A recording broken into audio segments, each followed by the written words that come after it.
Hello students, ये आपकी online class है साइंस की और हम पढ़ रहे हैं चैप्टर द सेल यानी कि कोशिका से अंग तंत्र तक। इस चैप्टर में लास्ट रन पे हमने एनिमल सेल्स के बारे में पढ़ लिया था, तो आज हम क्लास स्टार्ट करते हैं प्लांट सेल्स से। प्लांट सेल्स को हम हिंदी में पादप कोशिका कहते हैं। इनका स्ट्रक्चर लगभग एनिमल सेल्स की तरह ही होता है with a very few difference. जैसे एनिमल सेल्स में सेल मेम्ब्रेन होता है, साइटोप्लाज्म होता है, न्यूक्लियस होता है और कुछ सेल ऑर्गेनल्स होते हैं, सेम प्लांट सेल्स में भी होता है विद एक दो एक्सेप्शन है। वहाँ पे क्या कि प्लांट सेल्स में जो वैक्यूल है यानी कि रिक्तिकाएं हैं वो सिर्फ एक है, 1 इन नंबर, और उसमें जो लिक्विड है उसे हम क्या कहते हैं, सेल सैप कहते हैं। जबकि एनिमल सेल्स में बहुत सारी रिक्तिकाएं, बहुत सारे वैक्यूल्स प्रेजेंट होते हैं। ऑल्सो कि प्लांट सेल में सेंट्रियोल नहीं प्रेजेंट होता, centriole is absent. Plant cells में जो एक स्पेशल जो इसकी प्रॉपर्टी है वो है सेल वॉल। प्लांट सेल्स में सेल वॉल यानी कि कोशिका भित्ति पाई जाती है, जबकि एनिमल सेल्स में क्या होती है, एब्सेंट होती है। सेल वॉल क्या होता है, सेल वॉल जो है ये सेल मेम्ब्रेन के बाहर होती है, एक थिक वॉल होती है सेल्यूलोज से बनी हुई। ये सेल को एक रिजिड सपोर्ट प्रोवाइड करती है, एक प्रॉपर उसका स्ट्रक्चर शेप डिसाइड करती है और सेल को प्रोटेक्ट करती है। क्लियरली ये जो सेल वॉल है वो प्लांट सेल्स में होती है लेकिन एनिमल सेल्स में एब्सेंट होती है। अगली चीज जो हम पढ़ेंगे वो है प्लास्टिड्स। प्लास्टिड्स हम उन ऑर्गेनल्स को कहते हैं जो कि प्लांट सेल्स में पाए जाते हैं मोस्टली, और इसके अलावा कुछ बैक्टीरियाज या फिर एल्गी और प्रोटोजोआ में भी पाए जाते हैं। ये अलग अलग तरह के हो सकते हैं और अलग अलग कलर्स के हो सकते हैं।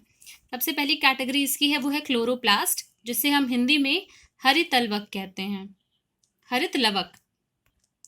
क्लोरोप्लास्ट में ग्रीन पिगमेंट होता है जिसे कि हम क्लोरोफिल कहते हैं, जिसका यूज प्लांट्स करते हैं अपना खाना बनाने में by the process of photosynthesis. अगला है ल्यूकोप्लास्ट, जिसे हम हिंदी में क्या कहते हैं, अवर्णी लवक।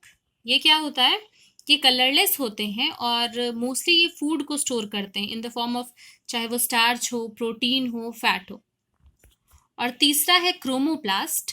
क्रोमो का मतलब होता है कलर, तो क्रोमोप्लास्ट को हिंदी में हम वर्णी लवक कहते हैं।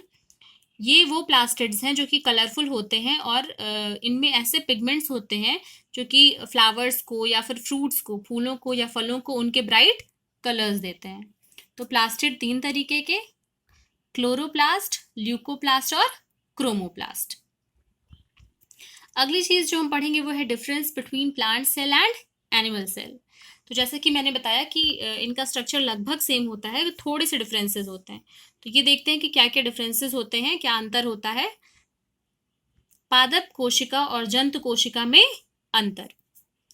कोशिका भित्ति यानी कि सेल वॉल प्लांट सेल में प्रेजेंट होती है, एनिमल सेल में नहीं होती है। हरित लवक क्लोरोप्लास्ट प्लांट सेल्स में प्रेजेंट होता है, एनिमल सेल्स में एब्सेंट होता है। सेंट्रोजोम प्लांट सेल्स में प्लांट सेल्स में एब्सेंट होता है और एनिमल सेल में प्रेजेंट होता है। फिर रिक्तिकाएं यानी कि वैक्यूल्स, प्लांट सेल में सिर्फ एक रिक्तिका होती है जो कि मतलब संख्या में एक, और उसकी साइज बड़ी होती है compare to animal cell. Animal cell में जो रिक्तिकाएं होती हैं वो छोटी छोटी रिक्तिकाएं होती हैं तथा संख्या में अधिक यानी कि मोर देन 1। और जब हम चैप्टर पढ़ रहे थे तो उस टाइम पे भी हमने डिस्कस किया था कि जो केंद्रक होता है यानी कि न्यूक्लियस, एनिमल सेल्स में न्यूक्लियस जो है वो सेल के सेंटर में एकदम पाया जाता है, जबकि प्लांट सेल में वो जो उसका सरकमफ्रेंस है उसके साइड में क्या हो सकता है, शिफ्टेड हो सकता है। अगली चीज जो हम पढ़ेंगे वो है टिश्यूज। टिश्यू को हम हिंदी में ऊतक कहते हैं। टिश्यूज क्या होते हैं, टिश्यूज बहुत सारे ऐसे ग्रुप ऑफ सेल जो कि सिमिलर सेल्स हैं, उनका ग्रुप जो कि एक पर्टिकुलर फंक्शन करता है, उसको हम टिश्यू कहते हैं। यानी कि समान रचना और उत्पत्ति वाली वो कोशिकाओं का समूह जिनके द्वारा एक कोई स्पेसिफिक काम, विशिष्ट कार्य संपन्न होता है, उसे हम ऊतक कहते हैं। तो टिश्यूज 2 तरीके के होंगे, प्लांट्स टिश्यूज और एनिमल टिश्यूज। सबसे पहले हम पढ़ेंगे प्लांट टिश्यू यानी कि पादप ऊतक के बारे में। आप जानते हैं कि ह्यूमन बीइंग्स में जो हाइट का ग्रोथ है एज के साथ, वो एक निश्चित समय के लिए होता है, मतलब मैक्सिमम 18 to 20 ईयर्स के बाद ह्यूमन हाइट में ग्रोथ बहुत कम होती है, रेयर होता है। लेकिन प्लांट्स के साथ क्या है, प्लांट्स के साथ ये जो ग्रोथ है उनकी, ये जीवन भर होती है, इसमें नई शाखाएं बनती रहती हैं। तो इसका ये मतलब है, इस बात से ये एक चीज़ क्लियर होती है कि प्लांट में कुछ ऐसे टिश्यूज़ हैं जो कि हमेशा ग्रो करते रहते हैं, मल्टीप्लाई होते रहते हैं इन नंबर्स, उनका नंबर इंक्रीज करता रहता है। ये टिश्यूज़ प्लांट के कुछ ही भागों में पाए जाते हैं, और इसके बेसिस पे, उनकी जो विभाजन क्षमता है उसके बेसिस पे हम उनको दो टाइप्स में डिवाइड करते हैं। पहला है मेरिस्टेमेटिक टिश्यू और दूसरा है परमानेंट टिश्यू। मेरिस्टेमेटिक टिश्यू को हम प्रविभाजी ऊतक कहते हैं। क्या होता है ये? प्लांट में जो ग्रोथ होती है वो कुछ निश्चित क्षेत्रों में, जैसे कि जड़ में या फिर तने में होती है। तो ऐसे ऊतक को हम प्रविभाजी ऊतक कहते हैं, जो कि क्या होता है, लगातार विभाजित होता रहता है, यानी कि ग्रोथ में इसका बहुत इंपॉर्टेंट रोल होता है। प्लांट के वो पार्ट्स जिनमें कि विभाजन होता रहता है, जिसमें कि ग्रोथ होता रहता है, तो वो ग्रोथ इस वजह से होता है क्योंकि वहां पे कुछ ऐसे टिश्यूज हैं जो कि जिनमें कि विभाजन होता रहता है, और हम उन टिश्यूज को प्रविभाजी ऊतक कहते हैं। नेक्स्ट है परमानेंट टिश्यू, यानी कि स्थायी ऊतक। स्थायी ऊतक क्या होता है? ये पादप शरीर में विकसित होकर तथा विभाजन क्षमता खोकर अन्य विशिष्ट कार्य करते हैं, यानी कि ये मेरिस्टेमेटिक टिश्यू की तरह विभाजित नहीं होते हैं। ये परमानेंट टिश्यूज का क्या काम है कि वो कोई स्पेसिफिक टास्क करते हैं प्लांट में। प्लांट में स्थायी ऊतक को आप जड़, तना या पत्ती के अन्य भागों में भी देख सकते हैं। परमानेंट टिश्यूज जो हैं वो दो तरीके के होते हैं। पहला है सरल ऊतक और दूसरा है जटिल ऊतक।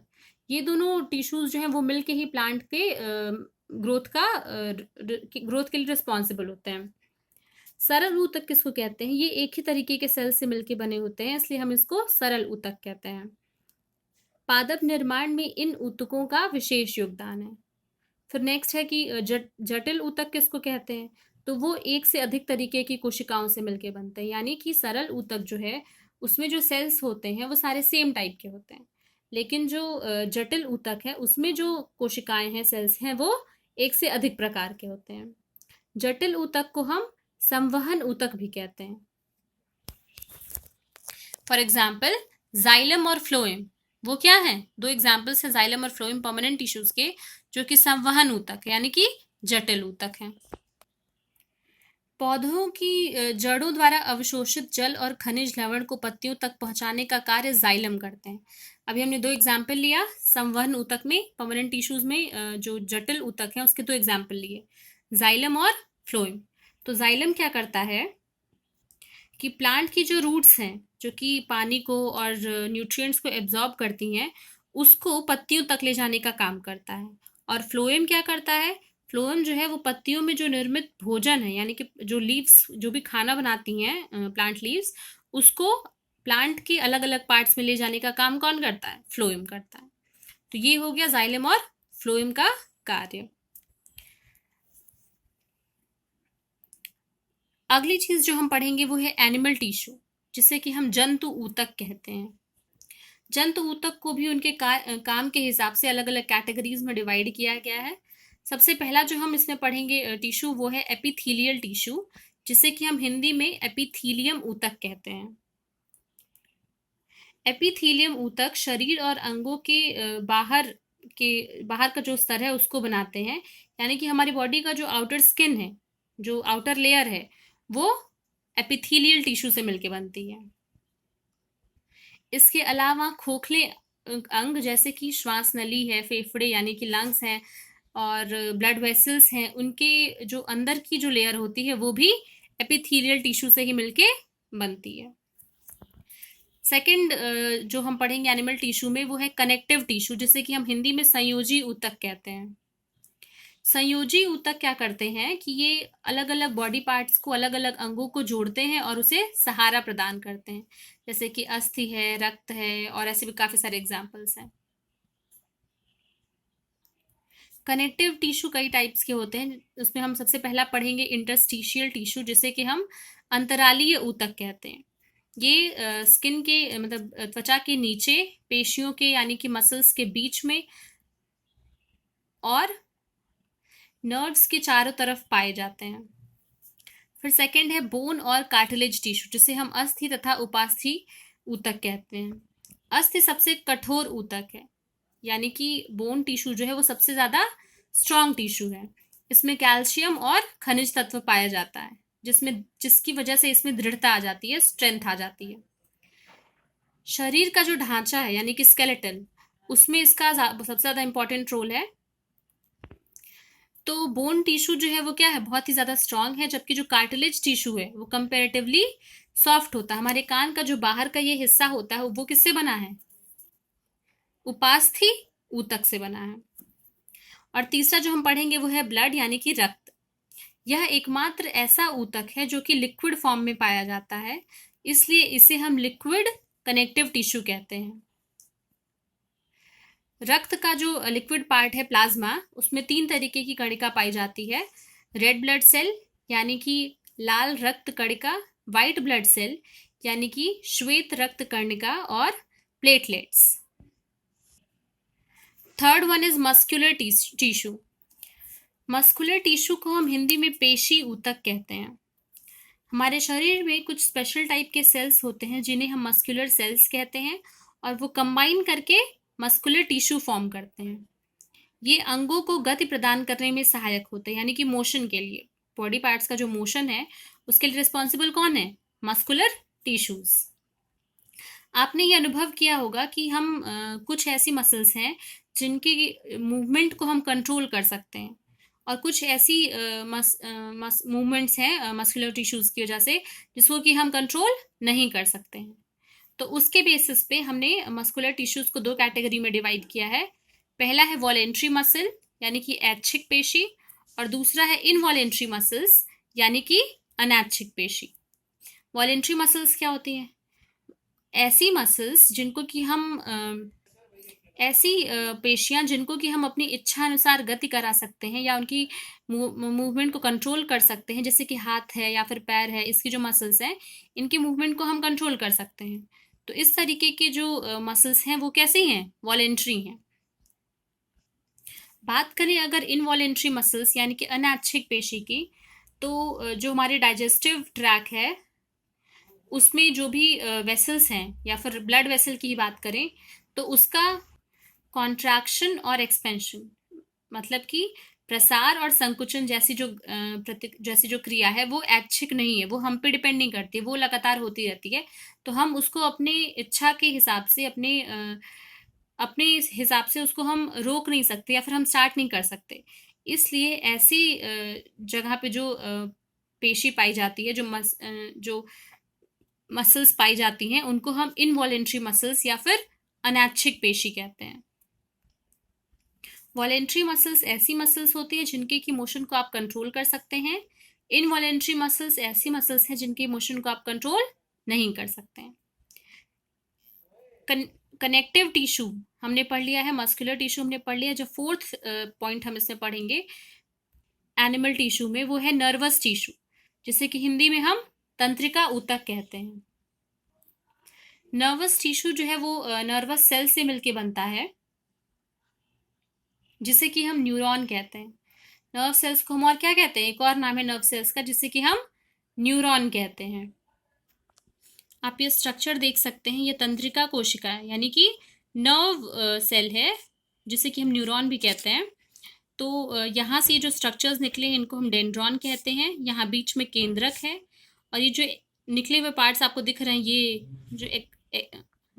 ये पार्ट्स, इनको हम तंत्रिकाएं कहते हैं। इससे जो एक तंत्रिकाएं है ये, ठीक है, और इससे जो एक ये मोटा लंबा व छोर पर शाखान्वित होता हुआ स्ट्रक्चर आपको दिखाई दे रहा है, इस स्ट्रक्चर को हम एक्सॉन कहते हैं। एक्सॉन, इसका एक, अभी मैंने जैसे बताया कि इसका एक केंद्रक यानी कि न्यूक्लियस होता है, और ये जो स्ट्रक्चर है वो किसका स्ट्रक्चर है, तंत्रिका कोशिका यानी कि न्यूरॉन। एक कोशिका का तंत्रिकाक्ष दूसरी कोशिका के डेंड्राइट के संपर्क में रहता है। इस प्रकार शरीर में तंत्रिकाओं का एक जाल बन जाता है। मस्तिष्क तथा रीढ़ रज्जु भी तंत्रिका ऊतकों से ही बने हुए हैं। तो नर्व सेल्स का काम क्या है कि अलग अलग तरीके की जो स्टिमुलाई है, यानी कि उद्दीपन है शरीर का, एक पार्ट से दूसरे पार्ट तक पहुंचाने का काम किसका है? तंत्रिका ऊतक का है, नर्वस टिश्यू का। तो this is all for today's class. आप जो भी टॉपिक्स आज पढ़ाए गए उनको अच्छे से रिवाइज करिए। नेक्स्ट टर्न पे हम इसके आगे कंटिन्यू करेंगे। Thank you class.